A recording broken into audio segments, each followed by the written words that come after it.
Hi, Lyssa here, and today on this video, I really want to walk you through the new updated ICF Credentialing Exam. It's a very different thing than the Coach Knowledge Assessment exam that we had prior summer of 2022. And so this is just going to be a video to maybe help you kind of start to think about how you're conceptualizing how to pass this exam. So, what I'd like to do today is really, again, like I said, how are you conceptualizing things and how do you also understand this exam to be going? I'm going to give you a little bit of details. I have many more details available on my website, but this is a short video to hopefully get you thinking and starting to think about ways to pass this exam. So, I think the first thing that really comes up for people is why the changes? And I think that's a really great question. There's several different reasons. The first reason, and I didn't write it here on this list, but ICF in the end of 2019, beginning of 2020, was moving over to their updated competencies and updated code of ethics. And I think there was a real sense that the CKA, Coach Knowledge Assessment, needed to be revamped. And so they revamped it into this new ICF Credentialing Exam, which I'll call ICE kind of moving forward. But I think there was a need to have an alignment between the new competencies and code of ethics and the new exam. So I think that's a big part of it. Another part of it was that, the CKA didn't have a whole lot of A, rigor, or B, you could be anybody taking that exam. There wasn't any sense of you needed to demonstrate you were who you were. And so I don't know this to be true, but I have a sense that maybe people might have been taking a little bit of advantage of the kind of loose nature of the way that exam was being held. And ICF wanted more accountability so that you're coming in, you're sharing your identification, and they know you are you and you are the you who should be taking this exam. So I think that was a part of it. Again, I think the exam rigor, really having an exam that requires the coach who's taking the exam to demonstrate their understanding of what is in alignment with and what is out of alignment with the code of ethics and competency. I think there's also a piece around your credential value. A lot of people can call themselves coaches, and you have probably spent a good deal of emotional, financial, and energetic resources on getting coach education and going for a credential with the ICF. And so I think there's a sense of really wanting that credential to have real value and not just be something like anybody can do this. It is somebody who's put a lot of effort and attention to understanding that they're following a code of ethics and they're working with the framework of the competencies. They really understand what it means to be a coach. And this exam, whether you like the exam or don't like the exam, is a great indicator of your understanding of the alignment with the competencies and code of ethics. And that really brings us to the next piece, which is it really demonstrates at a deep level the coach's understanding and embodiment and integration of the competencies and code of ethics. Because the scenarios that you're given are very clearly coaching scenarios, but they're also, the answer sets are all plausible and nuanced. And so this isn't like there's a right answer and a wrong answer. Although there's a best and a worst, but it isn't black and white. It isn't just binary. This is on a spectrum, and it requires the exam taker to be able to quickly assess best and worst based on how it aligns with the competencies. And I mean, there's some real value. I mean, I have found that this training around this new coach credentialing exam is really coach development as well as it is preparing for this exam. And so in that regard, I think ICF has really wanted to create something that demonstrates that you know what you're doing. And so who needs to take this exam? Anybody who is going for a certification for ACC, PCC, or MCC, or if you're going to become a certified mentor coach and you want to have your name on the registry, those are the people who are finding themselves needing to take this exam. So if you're going for a credential and to become a certified credentialed coach, you're going to probably need to take this exam. The exam is set up where you have 3 hours to do 81 coaching scenarios. And in the coaching scenarios, there's an answer set of 4 potential plausible, nuanced choices that you have to choose from. And your job is to choose the best, and your job is to choose the worst. It is broken into 2 sections with a 5-minute break between the 2 sections. Part of what's really important to understand is the timing of this exam. When you're doing section 1, you will have 87 minutes to do those first 41 scenarios. Then you'll get a 5-minute break. You will not have access to section 1 again. Then when you come back from your break, you will be doing section 2, which is 85 minutes and 40 scenarios. When you start to do the math on this, you're going to have roughly 2 minutes, 12 seconds per scenario. And in that time, you're going to need to choose the best and choose the worst. So this is a bit of a time management exam also, because you're going to need to be moving pretty quickly through this exam as you're choosing best and worst. And if you're flagging things, be mindful not to flag too many things because you may run out of time. I would say definitely be answering everything. Even if you flag it, answer it, so that if you have time to come back to it, great. But if you don't have time to come back to it, you're not leaving unanswered scenarios on the table, because 100% of the time, if you don't put out an answer, you will get 100% not right.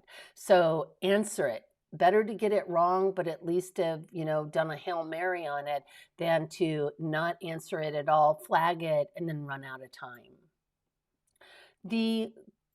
The domains of the questions are going to look familiar to anybody who's been through coach training. So you've got your 4 domains, which are foundation, co-creating the relationship, communicating effectively, and cultivating learning and growth.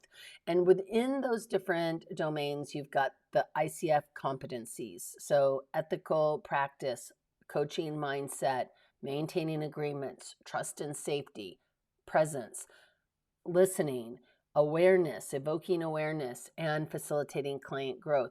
So being familiar with the ICF ethics is really important, and also being familiar with the ICF competencies is going to be really important. I highly recommend, and you can find this on my website, and you can find this on the ICF website, but I highly recommend the PCC markers, in part because the PCC markers are the behavioral indicators of the competencies. And when you look at these answer sets for each of these scenarios, they are behaviorally written. And so understanding what the behaviors are that demonstrate alignment with the competencies will be super useful to you when you're reading quickly through the scenarios and the answer sets that you have to choose from. So what I created was this 5 key insights that I came up with when I was looking at these scenarios and the answer sets that I felt would really help you to quickly choose the best and also the least best or worst. And so the acronym I came up with was ACCAT, which is really about the coaches asking, the clients it's client-centered, client-directed, there's curiosity, awareness, the coach is demonstrating awareness of biases or judgments, and there is transparency. So conversely, the worst is going to be where the coach is telling that it is coach-directed, coach-centered, that there isn't a demonstration of curiosity, and that the coaches may be not aware of where judgments or biases might be showing up, and there's a lack of transparency in the answers that you have to choose from. And these are the things that are going to quickly allow you to start to assess which is the best and which is the worst. So on my website, and there's a link down below, you can take a mini exam. I've taken the ICF scenarios and the answers, and I've created a little mini exam so that you can try taking it without having to, look at the answers, because on ICF's website, they give you the answers along with the scenarios. And so it's sort of hard to unsee that once you've seen it. So I would recommend, before you go to ICF and download all the scenarios, go and play with the mini exam and see what you think as you take that exam. And then capture your answers, like, circle them. I have a downloadable PDF that is just the scenarios and the answer sets so that you can circle your answers. And then we'll go through and talk about why one is best and why one is worst. And so I'm going to do that real quickly with you here as we're going through the scenario number 1 and using ACCAT as a model for how we're looking at these scenarios. So go take that little mini exam and I'll see you in a moment.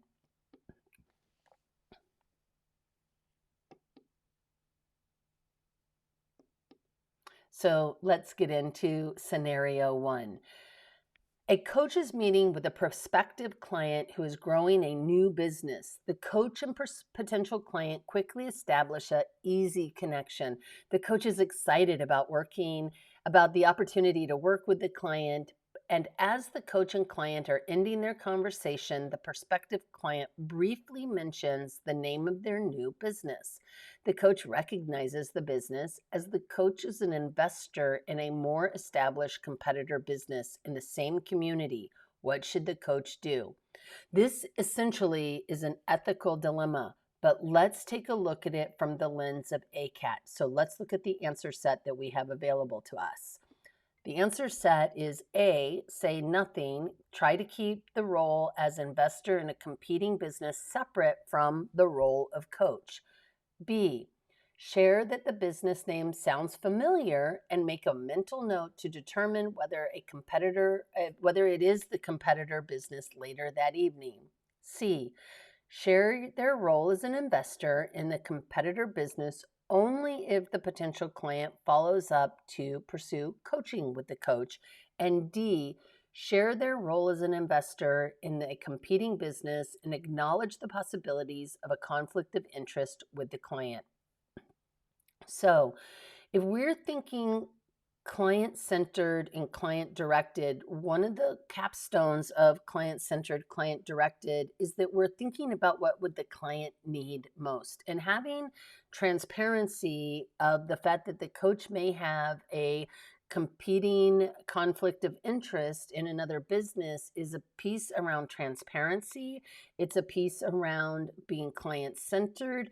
And it also demonstrates the coach having an awareness of the fact that there is potentially a conflict of interest, because come on, if you've invested money in company A and you're now working with somebody from company B, there's going to be a tension in your level of being able to hold the space and support them and be curious and creative and not have attachment to outcomes, because you already have an attachment to an outcome because you have a financial, investment in a different competing organization. So there's really no way that you're going to be able to separate these things out. So when we're looking at best and worst here, the best is going to be D. Share your role as an investor in the competing business and acknowledge the possibility of a conflict of interest with the client. This gives the client agency to determine what they want to do, right? And so then when we're thinking about the worst, we're now left with these other three. A, not say anything. Try to keep your role as an investor in the competing business separate from your role as a coach. Or B, share that the business name sounds familiar and make a mental note to determine whether it's a competitor's business later in the evening. Or C, share their role as an investor in a competitor business only if the potential client follows up to pursue coaching with the coach. So as we're looking at this, the most, or rather least transparent, is going to be A, where we're not saying anything and we're trying to keep our role as an investor in the competing business separate from our role as coach.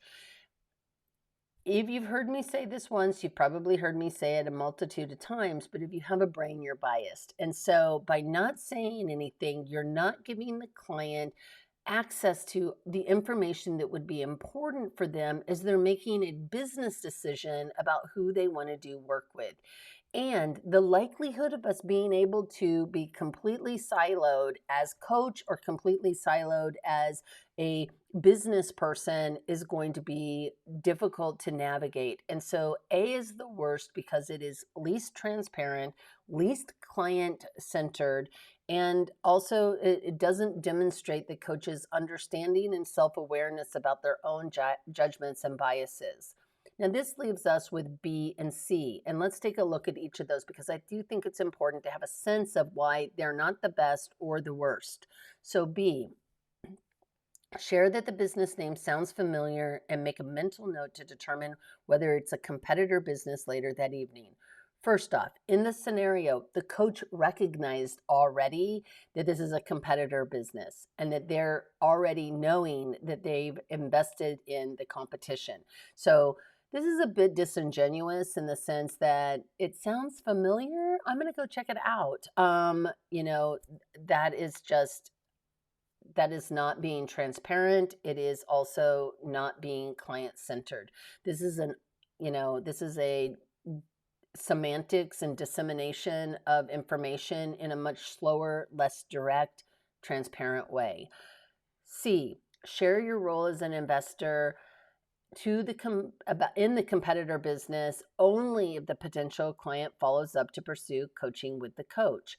So this one, again, I mean, maybe you get the vibe that this client isn't going to be a good fit, but remember, you and the client are really getting along well and then you hear that they're in this competitive business to your investment. So this is somebody who you're probably thinking you would like to work with. And so this one's a bit disingenuous also because now you're just wasting people's time. If you were the client, how would you want the coach to approach this with you? I know for myself, I'd just rather them be transparent about it so I could say, God, I really enjoyed meeting you, but I think I want to work with somebody who isn't investing in a competitive business. Or, thank you for sharing that transparently and it doesn't bother me at all. I want to be a choice. This is client centeredness. And so I shared this as we've gone through this so that you have a chance to kind of see, like, as you're thinking about that and these scenarios and these answer sets that you have available to you, and you're using ACCAT as an acronym to help you think, where we're asking versus telling, we're not determining for the client, we're being client-centered and client-directed, we're being curious, and in that particular scenario, there wasn't a whole lot of curiosity, but there was this sense of, being transparent and being client-centered and being aware of our judgments and biases, right? So the rest of ACCAT is really communicated as we're looking at those answer sets. And so I really definitely hope that this was useful as you're thinking about this new exam. If you go to the links below, I have a free course where I talk about a lot more elements to this exam that will help you as you're starting to conceptualize how it is that you're going to work through these different scenarios. I also have a program called Demystify. It's a at your own pace webinar, or rather video-based learning for the exam. And I also have a 4-hour prep that's available on my website that I do monthly also. I also love to connect with people, so you can find me on LinkedIn, you can find me on my YouTube channel and on the Coaching Studio. And you should see right over here the next video that might help you as you're thinking about your coaching and thinking about this exam. So best of luck to you and see you on another video.